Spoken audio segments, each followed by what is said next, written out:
And we're back. We're going to be talking about hysteroscopy today in our first surgical consult. Hello and welcome to the New School OBGYN podcast, a podcast in women's health, but for everyone. Our goal is to promote good and reliable knowledge because the source of your information matters. My name is Eric Schmidt, board-certified OBGYN, Olga Valieva, board-certified OBGYN. Please consider downloading and following along. We're in all the major podcast hosts. And check us out, YouTube podcast. If you have any questions, comments, or want to see the video podcast. So like we talked about, we're doing our first surgical consult, and it is for hysteroscopy. Well, Olga, what is hysteroscopy? Hello, everyone. I thought I'd say hello differently today. Hysteroscopy, it is a super adorable procedure. When I break it down to patients, hysteroscopy is hysterouterusoscopy looking. So we're looking with a small camera inside of the uterus and cervix to evaluate for any abnormalities, cause of bleeding, and so on. It is a very quick procedure. It doesn't take long. I feel like setup for it is often a little bit longer than the actual looking procedure. But it is a minimally invasive procedure where we can determine what is happening inside the uterus, potentially do some biopsies, remove polyps, IUDs, things like that. So that's what it would be for. Who benefits from hysteroscopies? People that have structural causes of bleeding, like we talked about, polyps, people who have either abnormal uterine malformations like septa or septums, people that maybe have an IUD that's stuck that we can't get out in the office, or just to evaluate for other causes of bleeding if we can't quite see them on ultrasound. The limitations are that we're only looking inside the the uterus. We can't look outside of the uterus. So if there's something growing on the other side, we can't see it, unfortunately. And we'll also talk about the different risks. So yeah, it's pretty cute. Yeah. So I think, the big thing about hysteroscopy is it's one of the most minimally invasive procedures that we can do, and it can potentially make a big impact. Absolutely. So, I guess a little clinical example is a patient, Olga, comes to your office. She's 41 years old. She's done having kids. And so she's having bleeding. It's disruptive, bleeding between her periods. She's having to worry about wearing a pad all the time, things like that. She's like, I just want a hysterectomy. Give me a hysterectomy. My mom had one. Can I have a hysterectomy, please? And yes, I'm kidding. Bad.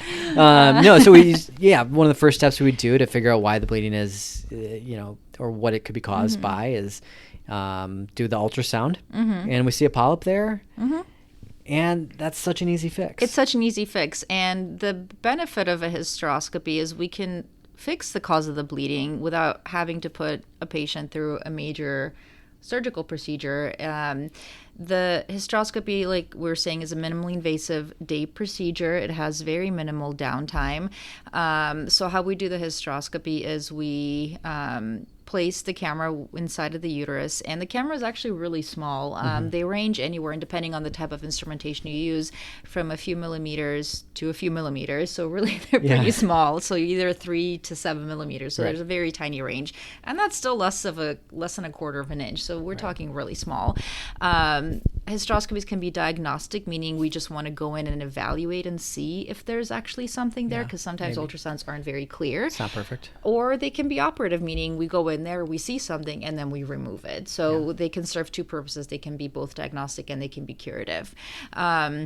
If we're just looking to diagnose or to take a look, then we use a smaller scope just because it tends to cause less pain. But if we want to actually remove something, we have to use something slightly thicker because those thicker scopes, they have an operative channel or like a little canal where we can put our instruments through. So they tend to be a little bit more bulky, and again, I'm talking like a millimeter difference, so it's really still pretty small.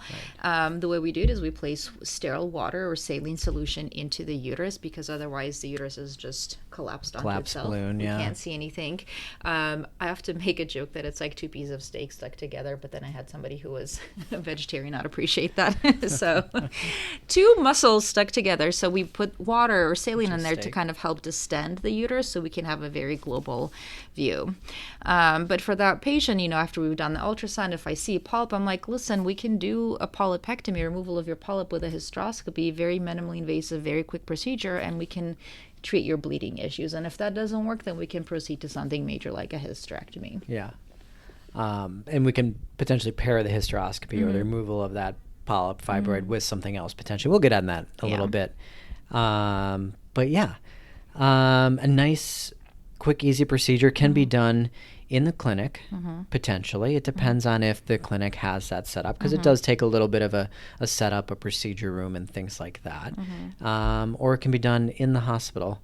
What are the benefits, Eric? Well, the nice thing about being done in the clinic is, one, you don't have to worry about the general anesthesia, so you don't have to worry about the fasting restrictions. And you don't have to undergo the general anesthesia, which can kind of make you pretty fatigued for maybe a day or two. And it's also costly. And it's costly. Not the point of this podcast, but probably potentially save more resources doing it in the clinic. The clinic setup sometimes is a little more restricted to more brief procedures. There's certain scenarios, because we have to, it starts with a speculum exam. You look, you see the cervix, and then you have to get through the cervix into the uterus with a camera. If a patient, and often this does happen more commonly with patients going past menopause, but that opening can be pretty narrow. And so if there's dilation needed, it might be more difficult for in-office, but you still can do it. And it depends on the patient too, because sometimes there's patients that just don't do well with in-office procedures. Absolutely. If we're able to do this under a little more anesthesia, make that patient more comfortable, then maybe the hospital procedure It's not a very feel good procedure, if you will. The cervix doesn't like to be manipulated, touched, or dilated, so it does cause some cramping. And so if we do it in the office, we typically do offer some level of analgesia or anesthesia. So one would be to do a local anesthetic or a numbing injection. I always kind of liken it to going to a dentist to get your fillings done, right? We inject the cervix, and that kills a lot of the pain pathways, and then we can proceed. There's still going to be a little bit cramping. I can't say it's a completely painless procedure, but it does help. Sometimes in addition to that, we can do some mild sedation, usually with a medicine that kind of helps to relax you a little bit, like anxiety level stuff, and maybe a little bit of pain medication. And some offices also have a nitrous oxide setup, kind of like laughing gas, which we use both in labor and in dentistry, so we can use that as well to just help with the pain control. And there are women or people that don't tolerate this procedure at all, or just don't tolerate pelvic exams. And if you're one of those people, that's totally fine. Then we can do it in the OR under general anesthesia, and that's completely fine. It's just an option. Everybody's different for that.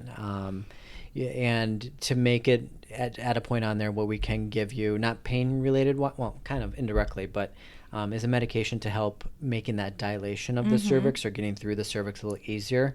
So there is a medication right now that, we're not going to go political. Misoprostol. I don't think miso is political. They're trying to block it in certain areas. Okay. So it helps to dilate the cervix, soften the cervix, so getting that camera in is just a little bit easier. So often places that are able to do this in the office might pre-medicate you with that medication to make it a little bit easier. Absolutely. Because I think we all for us and for patients, we want to do it, again, less invasive, less medications, less resources. And so hopefully get it done in the office, but it's certainly something we do in the hospital all the time. And we do like to time this with someone's menstrual cycle, ideally. The caveat is that we're often seeing patients to remove their polyp because they're having bleeding problems, and so trying to find your way around that It's a little bleeding, tricky, which is almost all the time, can be tricky. But ideally, we like to do this procedure right after someone's had their menses, where the lining's the thinnest. I think the only time we really can't do it is if somebody's having like heavy active bleeding, because it really obscures our view. Like we can't see anything if there's blood coming at us. We do use water through the hysteroscope to, again, or saline, to give us a clear view, but if it's bleeding, we just can't see anything. So I think that's the only time we say no, we can't do the hysteroscopy. But if it's like light spotting, that's usually doable, but ideally it's right after the menstrual cycle when the cavity is the most empty, so we can see the best. And I guess we could talk about complications a little bit, because let's get into we went those. over, that this is beneficial in many ways because of the minimally invasiveness. The complications, there's not much to talk about. They're all pretty rare. They're pretty rare. The most common one would be accidentally poking a hole in the muscle of the uterus, trying to get the camera through or the dilators through. This happens more commonly in certain situations, like that situation we're talking about where the cervix is just really hard to get through. You can potentially inadvertently find or create a different passage that's not supposed to be there. Absolutely. Still about 1 in 1,000. That's It's pretty rare. And if that happens, we just stop the procedure. The uterus is very forgiving. It heals on its own. And again, we're not using very big instruments, so it's a tiny little poke hole. We're not damaging anything permanently, but obviously we can't proceed, so we'll let it heal, and then we'll potentially try it again. Something to be avoided, but if it's done with a blunt instrument like that, the uterus heals very well. Very, very well. Infection is another one, again, pretty rare. And we're talking like less than 1 in 100, closer to 1 in 1,000 type situations. It is a sterile procedure. We cannot kill all the single bacteria that's out there, so we do cleanse the cervix, we do cleanse the vaginal canal with iodine, we use sterile instrumentation, but infections do happen, but they're pretty rare. Yeah, the infection risk is so low, they don't even recommend antibiotics for this procedure. Absolutely, yeah. Sometimes because, like, when Eric said, we have to dilate the cervix, sometimes there can be damages to the cervix, like a laceration. That's pretty easily repaired. We usually just put a stitch in there just to kind of help it heal, but again, our bodies are very forgiving so that they can heal. A very, very, very rare complication would be a fluid overload. So like we mentioned before, we put fluid inside of the patient, but we have to monitor that fluid balance and make sure we don't put too much, because then they can get absorbed into the person's bloodstream and can cause other complications. So we have specific cutoffs that we use as far as how much fluid we can put in. If we reach a certain point, then we have to stop the procedure. But it's a pretty rare situation that this happens. We're pretty good about measuring our fluids. And there's always a chance of increased bleeding during the procedure, but that is super rare. Maybe for an average hysteroscopy for removing a polyp, maybe a few milliliters blood loss to fix the problem. And so, we mentioned earlier too, we can, so I guess we can go through a scenario like the patient we described earlier, who's, in her 40s, not wanting future kids, or maybe not wanting kids right now. We could do that procedure, set her up, whether it's in the office or in the hospital, take a look inside the uterus with the camera. We have there's a few different ways to get the polyp out. There's a couple, like the newer technologies, these little devices where you can control them with a certain trigger or a foot pedal, and it kind of shaves off that polyp really nicely. I like to call it like a Pac-Man situation. I found a cute little video online. I'll include that. Cute. And it's super easy, super quick. I mean, it takes from start to finish 20 minutes. At most. And that's with the setup. Right. Yeah. And so could leave it there. That could fix a majority of the issue, but often we talk with patients, we're like, okay, we're going through all of this. And depending on your wishes or adverse reactions to things like hormones in the past, like, do we want to do anything to prevent it? And so there's a couple options we can. So one option is, if we're already in there, we can talk about maybe putting in an IUD would be an option for people. Hormonal IUD, the hormonal IUD specifically, because that can either prevent regrowth of polyps or just help control the bleeding. Or we often combine it with a procedure called endometrial ablation, and I think that's a topic in and of itself, but it's something that while we're already in there, we essentially ablate or burn the lining and then the underlying muscle of the uterus, and that helps prevent or reduce the amount of bleeding that women have during their menstrual cycle. So we can combine both procedures in one, since we're already poking around in there. Yeah, exactly. And a few other scenarios too where we use hysteroscopy, like we talked about some IUD removals that are difficult, whether it's IUD from sometimes, for example, in China, one child policy, China, they would put these IUDs which you don't have a string on it in, so a patient couldn't remove it even if they wanted to. But the scope when you use it, so we're talking about the operative scope, that's slightly like the 6 to 7 millimeter difference one. It's bigger because it needs a channel for the fluid to go in, the fluid to come out, and to potentially put a grasper in, as well as the camera. But you can put a little grasper in, find that IUD that you're unfortunately unable to get out in the clinic, what happens extremely rarely to me. I don't know about you. Of course, extremely rarely to really me. rare. Yeah. You're just so good. Taryn on this podcast said I was good at IUD removals. She has to say that. Yeah, she's paid to say that. Yeah. And so that's another scenario where we use hysteroscopy a lot. Or it doesn't have to be different IUDs. Like sometimes the IUD strings get tangled and lost. Sometimes they rip off. Or sometimes you're moving an IUD and a little arm gets stuck behind and you have to go through. Those are the worst. Paragard. Why? Eric, we're not supposed to talk about that. We're not supposed to tell but sometimes brand names. things get stuck in the uterus and we have to go take them out. That's probably one of the most difficult things I've done with hysteroscopy is finding a broken arm. The broken arm in the mid-cervix, trying to remove that with the hysteroscopy is one of the hardest rare, things. but kind of a pain in the butt. Yeah. We can remove fibroids with them. We talked about the structural cause of bleeding podcast, that if there's a fibroid that protrudes into the cavity or just hangs in the cavity, we can shave it off during a hysteroscopy.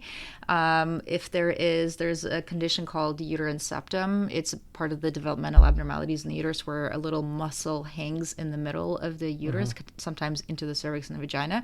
So we can resect that. That's usually something that we do for fertility if women are interested in pregnancy but can't.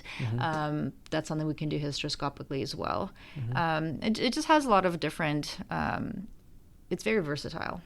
It is. Very quick. And also, too, if we're perplexed on a symptom, whether it's pain or bleeding, we have those options of lack of bleeding. Or lack of bleeding.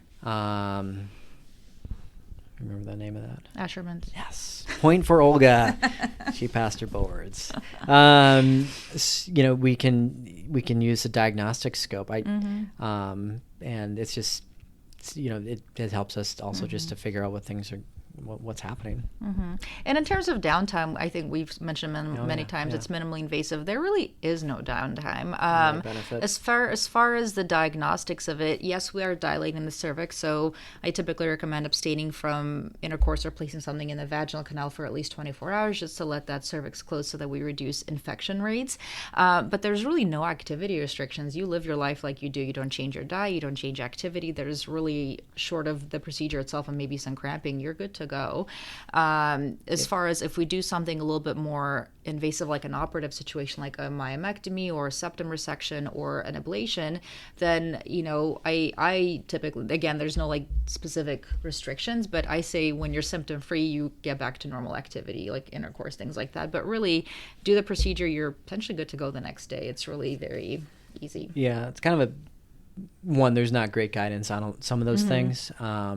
But two, it's also that, I know a lot of our old discharge material that the hospital used to give would say like, 6 weeks of limited activity and things like that. And from this procedure, it depends too more on the anesthesia. Absolutely. Because if you're coming to the hospital, you're getting general anesthesia, you might be tired, fatigued for potentially a couple days, not yourself dizzy, so your activity restrictions might be 48, 72 hours. But that's not a procedure restriction. No, not a procedure. No, this procedure-wise, no, you can go out and, do your vigorous activity. You might be a little bit crampy, but hopefully it's not bothering you too much. and that's a great thing about it. Yeah, but if your provider is offering hysteroscopy, it's not a scary thing. It's a very minor procedure. I think people kind of build it up to be a much bigger thing than it is. I think we failed to talk about postmenopausal bleeding. It's one of the ways we can evaluate postmenopausal bleeding too. But it's a quick procedure. It's very low downtime, very versatile. So if they have options for hysteroscopy, definitely talk to them about in office versus hospital what they have for you. But it's not a scary situation. It's pretty nice. Yeah. All good points. That was our first surgery consult. If you have any specific questions, comment and let us know if there's any ways you want us to kind of approach these, because we have a whole bunch of procedures which we want to go through and talk about the procedure, the data or nitty-gritty, I guess would be a way to put it, but also kind of go over our own experience, whether it's hysteroscopy, hysterectomy, myomectomy, tubal. We'll go over all these different procedures that we do on a regular basis. So let us know if there's anything specifically you want to see or hear about. And I think with that, you have anything else you want? I don't think so. Okay. It's a pretty straightforward one. Well, I hope everyone enjoys their week. Yeah. And thanks for listening and watching. We'll try and get this video up onto YouTube along with some videos and diagrams to help understand some visuals of what we're doing with hysteroscopy. And as always, the content to this podcast and video are for educational purposes only. None of the content is meant for personal medical advice. If you're in need of that, please see your provider. Thank you, everyone. Have a great week. Bye, guys. Bye.